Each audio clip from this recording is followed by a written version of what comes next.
Hello, ഞാൻ ഈ വീഡിയോയിൽ ഷെയർ ചെയ്യുന്നത് ഇന്നലത്തെ വാട്ട് ഐ ഈറ്റിൻ്റെ ഡേ ആണ്. അപ്പോൾ രാവിലെ തന്നെ കിച്ചണിൽ കയറി. അപ്പോൾ ഒരു ചെറിയ ബ്രേക്ക്ഫാസ്റ്റ് പ്രിപ്പറേഷനിലാണ്. അപ്പോൾ ചായ, രാവിലത്തെ ചായ റെഡിയാക്കിയിട്ടുണ്ട്. പിന്നെ ബ്രേക്ക്ഫാസ്റ്റിന് വേണ്ടി എടുക്കുന്നത് ഇന്ന് ചിക്കൻ കറിയാണ്. പിന്നെ അപ്പത്തിൻ്റെ മാവ് ഒന്ന് തണുപ്പ് പോകാൻ വേണ്ടിയിട്ട് പുറത്തെടുത്ത് വെച്ചതാണ്. ഇന്ന് വെള്ളയപ്പമാണ്.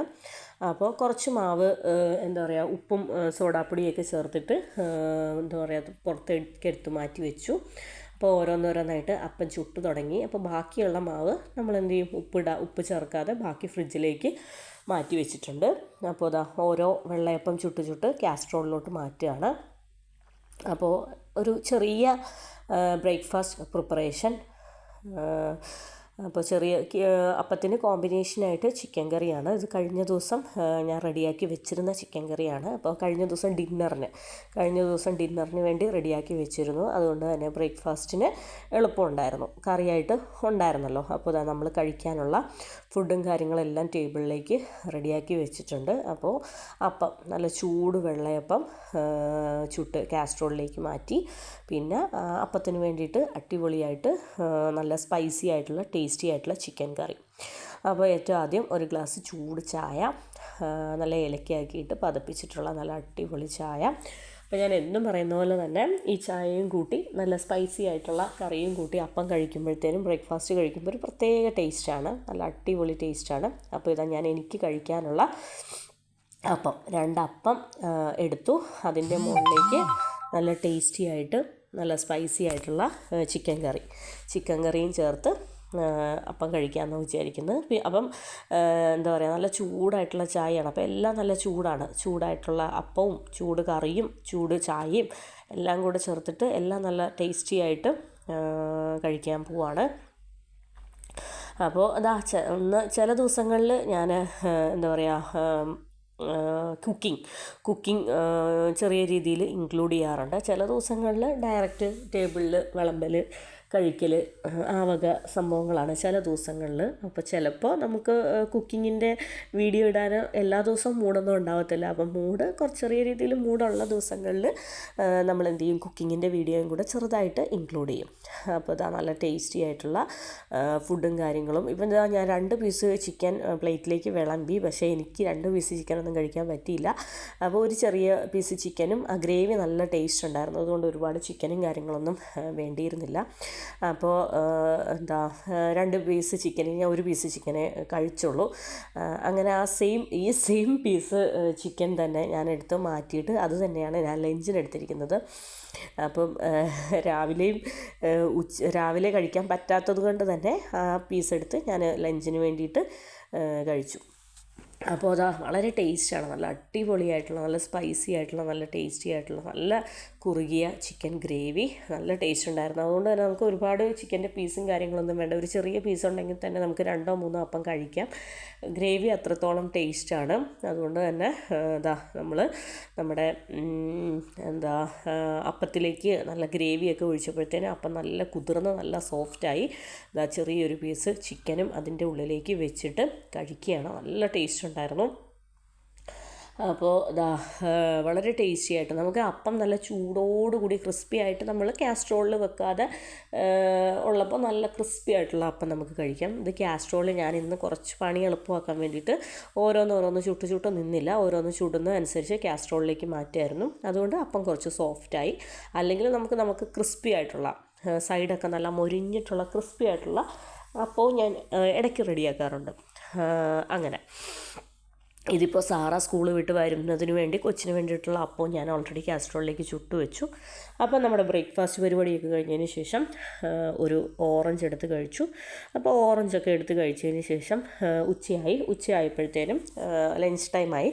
അപ്പോൾ ഇന്ന് ലഞ്ച് ടൈമിൽ ചോറാണ് എടുക്കുന്നത്. അപ്പോൾ ചോറിൻ്റെ കൂടെ ഇത് കഴിഞ്ഞ ദിവസം ഞാൻ ലുലുവിൽ പോയപ്പോൾ എടുത്തതാണ് വെളുത്തുള്ളി അച്ചാറുകളിൽ എനിക്ക് ഏറ്റവും ഫേവറേറ്റ് എന്ന് പറയുന്നത് വെളുത്തുള്ളി അച്ചാർ. അതുപോലെ തന്നെ മീനച്ചാറൊക്കെ എനിക്ക് ഭയങ്കര ഇഷ്ടമാണ്. അപ്പം ഈ പ്രാവശ്യം ലുലുവിൽ പോയപ്പോൾ ഈ ഒരു എന്താ പറയുക ഗാർലിക് പിക്കിൾ എപ്പോൾ എടുത്താലും ഫ്ലോപ്പ് ആവാറില്ല. നല്ല ടേസ്റ്റിന് തന്നെ എന്താണ് പല ബ്രാൻഡഡ് ഗാർലിക് പിക്കിൾസ് എടുക്കാറുണ്ട്, നല്ല ടേസ്റ്റിന് തന്നെ കിട്ടാറുണ്ട്. ഇതും അതുപോലെ തന്നെ നല്ല ടേസ്റ്റ് ഉണ്ടായിരുന്നു. പിന്നെ ഇതെന്ന് പറയുന്നത് നമ്മുടെ വൻപയർ തോരൻ. അപ്പോൾ ചോറിൻ്റെ ക്വാണ്ടിറ്റി കുറച്ച് കൂട്ടിയിട്ട് ചോറിൻ്റെ ക്വാണ്ടിറ്റി കുറച്ചിട്ട് പയർ തോരനൊക്കെ കുറച്ച് കൂടുതൽ എടുക്കുകയാണ്. അപ്പോൾ നമ്മുടെ ശരീരത്തിന് ഒത്തിരി ഒരുപാട് നല്ലതാണല്ലോ ഈ പയർ, കടല, പരിപ്പെന്നൊക്കെ പറയുന്നത്. അതുകൊണ്ട് തന്നെ ഞാൻ ഈ വക ഐറ്റംസൊക്കെ കുറച്ച് കൂടുതൽ കഴിക്കും. അപ്പോൾ നമ്മുടെ ഇതെന്ന് പറയുന്നത് രാവിലത്തെ ചിക്കനാണ്. അത് ഉച്ചയ്ക്ക് രാവിലെ ഒരുപാട് നമുക്ക് നോൺ വെജ് കൂട്ടി കഴിക്കാനൊരു ഇതിൽ തോന്നത്തില്ല. അപ്പോഴത്തേനും അത് ചോറിന് വേണ്ടിയിട്ട് ഒരു ചിക്കൻ പീസൊക്കെ എടുത്ത് കഴിച്ചു. പിന്നെ നന്നായിട്ട് മോര് കാച്ചിയത് ഒഴിച്ചു. അടിപൊളി സൂപ്പർ. അപ്പോൾ ഈ വെളുത്തുള്ളി അച്ചാർ എന്ന് പറയുന്നത് എൻ്റെ ഭയങ്കര ഫേവറേറ്റ് ആയിട്ടുള്ളതാണ്. അപ്പോൾ നമ്മൾ വീട്ടിൽ കൂടുതലും വെളുത്തുള്ളിയൊക്കെ പൊളിച്ച് അച്ചാറിടൽ കുറവാണ്. അപ്പം വീട്ടിൽ നാരങ്ങ അച്ചാർ, എന്താ പറയുക, മാങ്ങ അച്ചാർ, ഇഞ്ചി അച്ചാർ, ആ വക പിക്കിൾസൊക്കെയാണ് വീട്ടിൽ നിന്ന് ഇട്ടുകൊണ്ട് വരൽ. വെളുത്തുള്ളി അച്ചാർ പ്രത്യേകിച്ച് നാട്ടിലെ വെളുത്തുള്ളി എന്നൊക്കെ പറയുന്നത് പൊളിക്കാനായിട്ട് കുറേ കൂടെ മെനക്കേടാണ്. അപ്പോൾ ഇതെന്നൊക്കെ പറയുമ്പോൾ ലുലുവിലൊക്കെ നമുക്ക് പിക്കിൾസൊക്കെ നല്ല ഓഫറിൽ കിട്ടും. നല്ല ബ്രാൻഡഡ് സാധനങ്ങൾ നല്ല ഓഫറിൽ കിട്ടും. അത്യാവശ്യം നല്ല ക്വാണ്ടിറ്റി ഉണ്ടാക്കി ഒരുപാട് ഗാർലിക്കൊക്കെ ആയിട്ട് നല്ല ക്വാണ്ടിറ്റി, വളരെ ടേസ്റ്റി ആയിട്ട് ഗാർലിക് പിക്കിൾസൊക്കെ കിട്ടും. അപ്പോൾ പിന്നെ ഞാൻ ഇടയ്ക്ക് ഇങ്ങനെ എന്താ പറയുക ഫിഷ് പിക്കിൾ, അതുപോലെ തന്നെ ഗാർലിക് പിക്കിൾ, അതൊക്കെ ഇടയ്ക്ക് ഓരോ ബോട്ടിൽസ് എടുക്കാറുണ്ട്. നമ്മളിങ്ങനെ എന്താ പറയുക ഷോപ്പിൽ നിന്ന് വാങ്ങൽ കുറവെന്ന് പറയുന്നത് മാംഗോ പിക്കിളും അതുപോലെ തന്നെ ലെമൺ പിക്കിളും കാര്യങ്ങളൊക്കെയാണ്. അതൊക്കെ നമ്മൾ വീട്ടിൽ കോമൺ ആയിട്ട് ഇടുന്നതാണല്ലോ. അപ്പോൾ നല്ല മോര് കാച്ചിയതും വൻപയർ തോരനും ഭയങ്കര ടേസ്റ്റ് ഉണ്ടായിരുന്നു. ആ വെളുത്തുള്ളി അച്ചാറും ആ ചിക്കനും എല്ലാം കൂടെ ചേർത്തിട്ട് നല്ല ടേസ്റ്റി ആയിട്ട് നല്ല അടിപൊളിയായിട്ടുള്ള ഒരു സിമ്പിൾ തട്ടിക്കൂട്ട് ലഞ്ചായിരുന്നു. പക്ഷേ ഭയങ്കര ടേസ്റ്റായിരുന്നു. ഇന്ന് കാര്യമായിട്ട് ഒന്നും തന്നെ കുക്ക് ചെയ്യേണ്ടി വന്നില്ല. പക്ഷേ എല്ലാം കൂടെ ചേർത്ത് കുഴച്ച് കഴിച്ചപ്പോൾ ഭയങ്കര രുചിയുണ്ടായിരുന്നു. അപ്പം ഇന്ന് ചോറ് ലഞ്ചിൽ കഴിക്കാമെന്ന് വിചാരിച്ചത് തന്നെ നമ്മുടെ ഫേവറേറ്റ് ആയിട്ടുള്ള കറികളൊക്കെ ഉണ്ടായിരുന്നത് കൊണ്ടാണ്. ഈ വൻപയർ തോരൻ എന്നൊക്കെ പറയുന്നത് എൻ്റെ ഫേവറേറ്റാണ്. എനിക്ക് ഈ വെജിറ്റബിൾസ് വെച്ച് തോരൻ വെക്കുന്നതിനേക്കാളും ഭയങ്കര ഇഷ്ടമാണ് ഈ ചെറുപയർ തോരൻ, വൻപയർ തോരൻ, അതുപോലെ തന്നെ വൻപയർ താളിച്ചത്, ചെറുപയർ താളിച്ചത്, അതൊക്കെ പയർ ഭയങ്കര ഇഷ്ടമാണ്. അപ്പം നമ്മുടെ ചോറൂണൊക്കെ കഴിഞ്ഞതിന് ശേഷം കഴിഞ്ഞ ദിവസം നമ്മൾ ലുലുവിൽ ഒരു പർച്ചേസിന് പോയായിരുന്നു. അപ്പം നമ്മുടെ ഫേവറേറ്റ് ആയിട്ട് ഞാൻ ജസ്റ്റ് വീഡിയോയിൽ ഷെയർ ചെയ്തിട്ടുണ്ട് ബ്ലൂബെറി ചീസ് കേക്ക്. അപ്പോൾ ഈ ബ്ലൂബെറി ചീസ് കേക്കിൻ്റെ പ്രത്യേകത എന്ന് പറയുന്നത് ഇത് ഓവർ സ്വീറ്റ് അല്ല. അതുപോലെ തന്നെ സ്ട്രോബെറി ചീസ് കേക്കൊക്കെ ഉണ്ട്. അതൊക്കെ ബാക്കി എല്ലാ ചീസ് കേക്കും ഉണ്ട്, എല്ലാ കേക്കും ഉണ്ട്. അതൊക്കെ കുറേ നല്ല രീതിയിൽ സ്വീറ്റാണ്, മധുരമാണ്. ഈ ബ്ലൂബെറി ചീസ് കേക്ക് എന്ന് പറയുമ്പം എന്താ പറയുക നല്ല പുളിപ്പും ഒക്കെ ആയിട്ട് നല്ല ടേസ്റ്റാണ്. മധുരം ഒരു ലൈറ്റായിട്ടുള്ള ഒരു മൈൽഡ് സ്വീറ്റ്നെസ് ഉണ്ട് താനും. എന്നാൽ ബ്ലൂബെറിയുടെയൊക്കെ ഒരു പുളിപ്പൊക്കെ ആയിട്ട് നല്ല ടേസ്റ്റ് ഉണ്ട്. പിന്നെ അതിൻ്റെ ഉള്ളിൽ എന്താ പറയുക ഫ്രഷ് ആയിട്ടുള്ള ബ്ലൂബെറീസ് നമുക്ക് ഒരുപാട് കടിക്കാനുണ്ട്. ഏറ്റവും ടോപ്പിൽ ഡെക്കറേറ്റ് ചെയ്തിരിക്കുന്നത് സ്ട്രോബെറിയും ബ്ലൂബെറിയും ഒക്കെ വെച്ചിട്ട് കുറച്ച് വിപ്പിംഗ് ക്രീമൊക്കെ വെച്ചിട്ടാണ്. എന്നാൽ അതിൻ്റെ താഴേക്കുള്ള കംപ്ലീറ്റ് ലെയർ എന്ന് പറയുന്നത് നമുക്ക് ബ്ലൂബെറി ക്രഷല്ല, ഡയറക്റ്റ് ബ്ലൂബെറി നമുക്ക് ഇടയ്ക്കിടയ്ക്ക് കടിക്കാൻ കിട്ടും. നല്ല ടേസ്റ്റാണ്. ഒരുപാട് ചേർത്തിട്ടുണ്ട്. അപ്പോൾ നല്ല ടേസ്റ്റ് ഉണ്ടായിരുന്നു, അടിപൊളിയാണ്. നമ്മുടെ ഓൾ ടൈം ഫേവറേറ്റ് ആണ്. നമ്മൾ ലുലുവിൽ ഇത് അങ്ങനെ ഞാൻ പ്രത്യേകിച്ച് വേറെ എവിടെയൊക്കെ കണ്ടിട്ടുണ്ടെങ്കിലും ഇത്രയും ടേസ്റ്റ് ആയിട്ടുള്ള ഞങ്ങളുടെയൊക്കെ ഒരു ഫേവറേറ്റ് ഈ ഒരു ബ്ലൂബെറി ചീസ് കേക്ക് എന്ന് പറയുന്നത് കൂടുതലും ഞാൻ ലുലുവിൽ നിന്ന് തന്നെ എനിക്ക് കണ്ടിട്ടുള്ളൂ. അതിനുശേഷം ഞാൻ കുറച്ച് ഗ്രേപ്സ്, നല്ല അടിപൊളി സൂപ്പർ ഗ്രേപ്സാണ്, സീഡ്ലെസ്, നല്ല മധുരവുമായിട്ട്. അപ്പോൾ ഗ്രേപ്സ് കുറച്ച് കഴുകി അത് കഴിച്ചു. അതിനുശേഷം ഈവനിങ് ആയി. അപ്പം ഇല്ലാത്തത് കൊണ്ട് തന്നെ ടീയും കാര്യങ്ങളും ഒന്നും വെക്കുന്നില്ല. അപ്പോൾ എന്താ പറയുക ഒരു ബർഗർ ഉണ്ടായിരുന്നു, അത് ഞാൻ ഒരു ഹാഫ് എടുത്ത് കഴിക്കുകയാണ്. കൊച്ചിനും സാറായിക്കും കുറച്ച് കൊടുത്തു. അതിനുശേഷം സാറായി നമ്മൾ ആ ബർഗറിൻ്റെ കൂടെ തന്നെ ഉണ്ടായിരുന്നതാണ് ഫ്രഞ്ച് ഫ്രൈസ്. പിന്നെ സാറായിക്ക് വേണ്ടിയിട്ട് കുറച്ച് ചിക്കൻ പോപ്സ് പൊരിച്ചു. അതിനുശേഷം വൈകുന്നു. പിന്നെ ഗ്യാപ്പിട്ടാണ് കുറച്ച് നേരം കഴിഞ്ഞപ്പോഴത്തേനും കുറച്ച് ക്യാഷ്നട്ട്, തൊലിയുള്ള ക്യാഷ്നട്ടാണ്. അപ്പോൾ തൊലിയൊക്കെ പയ്യനെ മാറ്റി ഓരോരോ കുറച്ച് ക്യാഷ്നട്ട് കഴിച്ചു. അതിനുശേഷം പിന്നെ എന്താ പറയുക, രാത്രി ഒരു 7-7:30 ഒക്കെ ആയപ്പോൾ ഡിന്നറിൻ്റെ പ്രിപ്പറേഷനിലേക്ക് കയറാമെന്ന് വിചാരിച്ചു. അപ്പോൾ ഇന്ന് ദോശയും സാമ്പാറും കഴിക്കാൻ തോന്നി. അപ്പോൾ ദോശയും സാമ്പാറും കഴിക്കാൻ തോന്നിയത് കൊണ്ട് തന്നെ ഇക്കാക്ക് രാത്രി ദോശ കഴിക്കൽ ചെറിയൊരു മടിയാണ്. അപ്പോൾ ഇക്കാക്ക് പുട്ടും പഴവും മതി എന്ന് പറഞ്ഞു. അപ്പോൾ പുട്ടും പഴവും റെഡിയാക്കി കൊടുക്കാമെന്നാണ് വിചാരിച്ചത്. അപ്പോൾ എനിക്കും സാറായിക്കും ഭയങ്കര ഇഷ്ടമാണ് ദോശയും സാമ്പാറും. അപ്പം ഇക്കാക്ക് വേണ്ടാത്തത് കൊണ്ട് തന്നെ ഇനിയിപ്പം സെപ്പറേറ്റ് ചമ്മന്തിയും കാര്യങ്ങളൊന്നും വേണ്ട, അത് നന്നായി. അപ്പം ഞങ്ങൾക്ക് സാമ്പാർ മാത്രം മതി, അടിപൊളിയാണ്. അപ്പം ഞാൻ എന്നും വെക്കുന്ന രീതിയിലല്ല, എന്നും ഞാൻ എല്ലാം കൂടെ ഒരുമിച്ചിട്ടിട്ട് വിസിലടുപ്പിച്ചിട്ട് പിന്നെ താളിച്ചൂറ്റി ആ ഒരു രീതിയിലുള്ള സാമ്പാറാണ്. ഇന്ന് ഞാൻ വേറൊരു ടൈപ്പിലാണ് സാമ്പാർ വെക്കുന്നത്. കുക്കറിലേക്ക് പരിപ്പും വെജീസും ഇട്ടു, മഞ്ഞപ്പൊടിയും ഉപ്പും മാത്രം ഇട്ടിട്ട് ഒരു 2-3 വിസിൽ കേട്ട് അടച്ചു വെക്കും. പിന്നെ കോക്കനട്ട് ഓയിൽ പാനിൽ ഒഴിച്ചതിന് ശേഷം ഞാൻ നന്നായിട്ട് വെണ്ടയ്ക്കായും അതുപോലെ തന്നെ ടൊമാറ്റോയും എണ്ണയ്ക്കകത്ത് നന്നായിട്ട് വഴട്ടും. അപ്പം ഞാൻ സാധാരണ എങ്ങനെയാണെന്ന് വെച്ചാൽ സാമ്പാറിൽ വെണ്ടയ്ക്ക എപ്പോഴും എനിക്ക് നിർബന്ധമില്ല. സാമ്പാറിൽ വെണ്ടയ്ക്ക എപ്പോൾ ഇട്ടാലും വെളിച്ചെണ്ണയ്ക്കകത്തൊന്ന് എന്താ പറയുക വഴട്ടും. അതിന് ശേഷമാണ് അതിൻ്റെ ആ ഒരു ഫോം മാറിയതിന് ശേഷമാണ് കുക്കറിലേക്ക് വെജിറ്റബിൾസ് എല്ലാം ഒരുമിച്ച് ഡിപ്പ് ചെയ്യുന്നത്. വെജിറ്റബിൾസിലേക്ക് കോവയ്ക്ക വെണ്ടയ്ക്ക ഡിപ്പ് ചെയ്യുന്നത്. അപ്പോൾ ഇന്ന് ഞാൻ ഇങ്ങനെയാണ് ചെയ്യുന്നത്. നന്നായിട്ടൊന്ന് വഴട്ടുകയാണ്, തക്കാളിയും വെണ്ടയ്ക്കയും നന്നായിട്ട് വഴട്ടുകയാണ്. പിന്നെ ബാക്കിയുള്ള വെജിറ്റബിൾസ് മഞ്ഞൾപ്പൊടിയും ചേർത്ത് ഉപ്പും ചേർത്തിട്ട് കുക്കറിലും വിസിലേൽപ്പിക്കുകയാണ്. അപ്പോൾ അതിനുശേഷം നമ്മുടെ വെണ്ടയ്ക്കായും തക്കാളിയൊക്കെ ഒന്ന് വഴണ്ടതിന് ശേഷം അതിലേക്ക് ഞാൻ സാമ്പാർ പൊടി, ഉലുവ, ചില്ലി പൗഡർ, മല്ലിപ്പൊടി, ഉപ്പ്, ബാക്കിയുള്ള സാമ്പാർ കൂട്ടിന് വേണ്ടിയിട്ടുള്ള പൊടികളെല്ലാം ചേർത്ത് എണ്ണയ്ക്കകത്ത് നന്നായിട്ടൊന്ന് മൂപ്പിക്കുകയാണ്. മൂപ്പിച്ചതിന് ശേഷം നന്നായിട്ട് മൂത്തതിന് ശേഷം നന്നായിട്ട് വെന്ത വെജീസിലേക്ക് ഇത് തട്ടിക്കൊടുത്ത് കുറേ നേരം തിളപ്പിച്ചെടുക്കാം.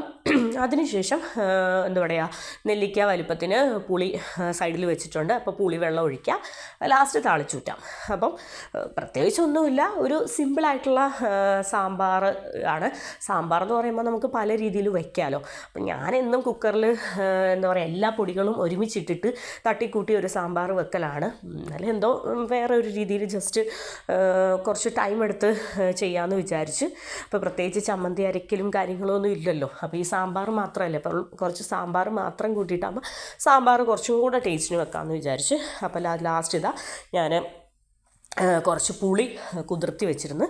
അപ്പോൾ തിളയ്ക്കുന്ന സാമ്പാറിലേക്ക് കുറച്ച് പുളിവെള്ളം കൂടെ ചേർത്തിട്ട് നന്നായിട്ട് ഫ്ലെയിം കുറച്ച് വെച്ചിട്ട് നന്നായിട്ടൊന്ന് തിളപ്പിച്ചെടുക്കുകയാണ്.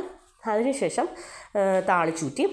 താളിച്ച് ഊറ്റി അതിനുശേഷം ലാസ്റ്റ് കുറച്ചും കൂടെ ഒരു ഫ്ലേവറിന് വേണ്ടിയിട്ട് കുറച്ചും കൂടെ കായം എനിക്ക് ഭയങ്കര ഇഷ്ടമാണ് സാമ്പാറിൽ കായം, അതുപോലെ തന്നെ ഗാർലിക്. ഞാൻ താളിച്ചൂറ്റിയപ്പോഴത്തേനും വെളിച്ചെണ്ണയിൽ കടുകും അതുപോലെ തന്നെ കുഞ്ഞുള്ളിയും വെളുത്തുള്ളി ചെറുതായിട്ട് അരിഞ്ഞതും കറിവേപ്പില, വറ്റൽമുളക്, ഈ വക ഐറ്റംസൊക്കെയാണ് ഞാൻ താളിച്ചൂറ്റിയപ്പോൾ ഇട്ടത്. താളിച്ചൂറ്റുന്നതേ ഉള്ളൂ.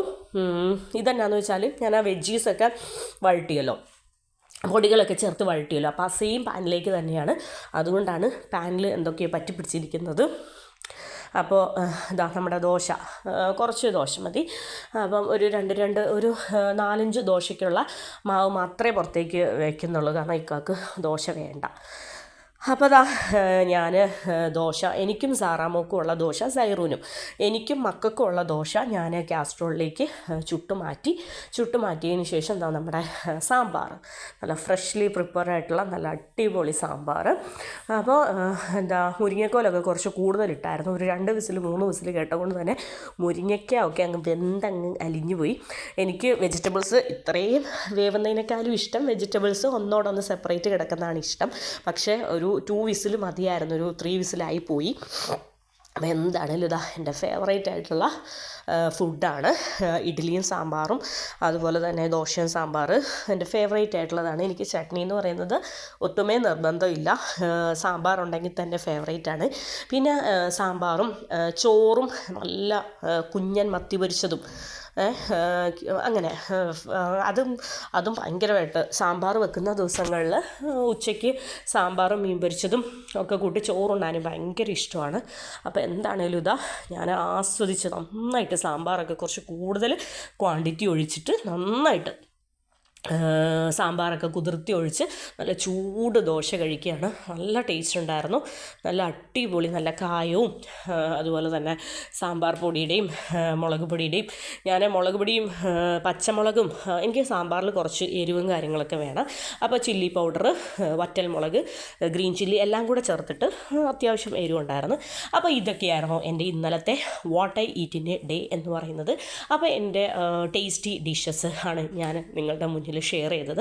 അപ്പോൾ എൻ്റെ ഫുഡ് ഈറ്റിംഗ് വീഡിയോ നിങ്ങൾക്ക് എല്ലാവർക്കും ഇഷ്ടപ്പെട്ടെന്ന് വിചാരിക്കുന്നു. എൻ്റെ വീഡിയോ ഇഷ്ടപ്പെട്ടെങ്കിൽ നിങ്ങൾ എന്ത് ചെയ്യുക, സ്കിപ്പ് ചെയ്യാതെ തന്നെ വീഡിയോ കണ്ട് സപ്പോർട്ട് ചെയ്യുക.